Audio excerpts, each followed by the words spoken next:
मंचासीन परम सम्मानीय श्री श्रवण कुमार जी प्रिंसिपल साहब, स्थानीय विद्यालय के प्रधानाचार्य, कार्यालय से पधारे हुए साथीगण,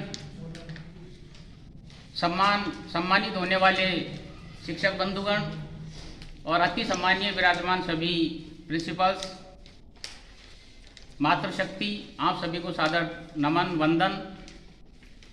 साथियों, दो कार्यक्रम एक साथ आयोजित करके और हम सभी इस बात से लाभान्वित हो रहे हैं कि हमारे जो शिक्षक हैं जिनका आज हम सम्मान करने जा रहे हैं, वास्तव में इन्होंने अपना जो कर्तव्य था उससे हट करके निश्चित रूप से इन्होंने कोई न कोई नवाचार या निश्चित रूप से कोई न कोई नया कार्य किया है। आपकी जो उपलब्धियां रही हैं, वास्तव में विभाग ने उनको सराहा है और उस उपलब्धि के आकलन के आधार पर ही आपको ब्लॉक स्तर पर सम्मानित किया गया है।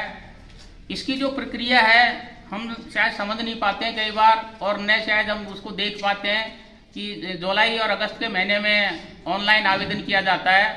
तो इसकी 4-5 मुख्य इसके बिंदु हैं कि जब हम ऑनलाइन करते हैं और इसका जब परिणाम जब निकाला जाता है तो 60 जो इसके अंक होते हैं वो तो आपकी एकेडमिक जो डिग्री होती है उसके होते हैं।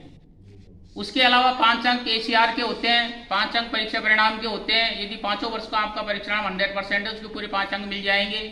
5 साल की आपकी यदि APR एक्सीलेंट है, 5 अंक आपको उसके मिल जाएंगे। उसके अलावा यदि आपने अपने कार्य क्षेत्र में यदि भामाशाहों को यदि आपने सम्मानित किया है और कम से कम 3.5 लाख रुपए का डोनेशन यदि आपने करवाया है तो उसके भी आपको अंक दिए जाएंगे, लेकिन उसका प्रूफ उसमें होना चाहिए। तो इसका ये आकलन का एक तरीका है। इस स्तर पर आकलन करके और जो हमारे जो आवेदन है उनको आगे अग्रेसित किए जाते हैं और उसकी हार्ड कॉपी आगे जमा करवाई जाती है। हमारे यहाँ पर व्याख्याता वर्ग से 3 आवेदन आए थे, जिसमें से 2 आवेदन हमें फर्स्ट और सेकंड को हमें आगे भेजना होता है, अग्रेसित करना होता है। एक तो आपका था और दूसरा राधामोहन जी गुप्ता हैं, उनका था। 3 आए थे, एक तीसरे नंबर पर रह गए, वो कोई खास बात नहीं है, लेकिन इसमें हम इसमें कुछ भी नहीं कर सकते। ब्लॉक लेवल की जो कमेटी होती है, निर्धारित वो अंक हैं और निर्धारित अंक जो मापदंड जो दिया गया है उसके अनुरूप ही उसमें अंक देने पड़ते हैं। यहाँ तक कि हमने जैसे हम इसमें ये कर सकते हैं कि यदि मान लीजिए आपकी ACR का अगर कहीं प्रमाण नहीं है तो उस प्रमाण में हम केवल हमारे स्तर से उसको तीनों को एक्सेलेंट दे करके हम भेज सकते हैं। तीनों को पूरे 5 अंक हम दे करके और हम उसको आगे अग्रेसित कर सकते हैं। भामाशाह वाली जो बात है, यदि आपने पूर्ण रूप में यदि डोनेशन करवाया, उसका बिल्कुल उसमें अगर मान लीजिए एविडेंस है, लिखित एविडेंस आपने उसमें लगाया है, तभी जाकर के वो वेरीफाई होता है। तो इस प्रकार की ये प्रक्रिया है। यदि हम सभी अपने टीचर्स को यदि हम मान लीजिए प्रेरित करें और पहले उस प्रक्रिया को समझाएं।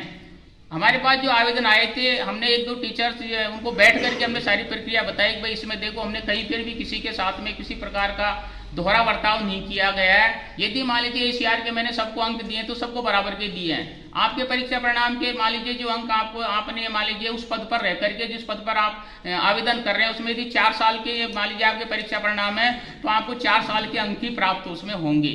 यदि 3 साल का परीक्षा परिणाम तो 3 साल के अंक होंगे। तो हमारे हाथ में तो केवल कमेटी के हाथ में तो केवल इतना ही है कि ACR से संबंधित और भामाशाह का तो बिल्कुल आपको उसमें रिकॉर्ड ही लगेगा।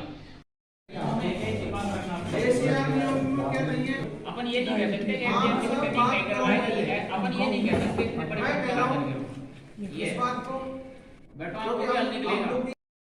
वो भी आशीर्वाद करो हमारे सभी साथियों को, क्योंकि आप भी हमारे पूरे ब्लॉक को 7 साल से मॉनिटर कर रहे हैं और सभी से आपका जुड़ाव है। भाई संगठित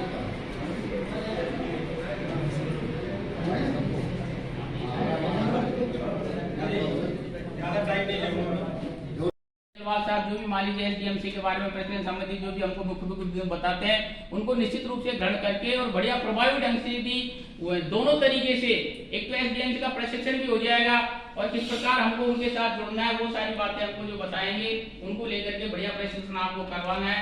जय हिंद, जय भारत, धन्यवाद।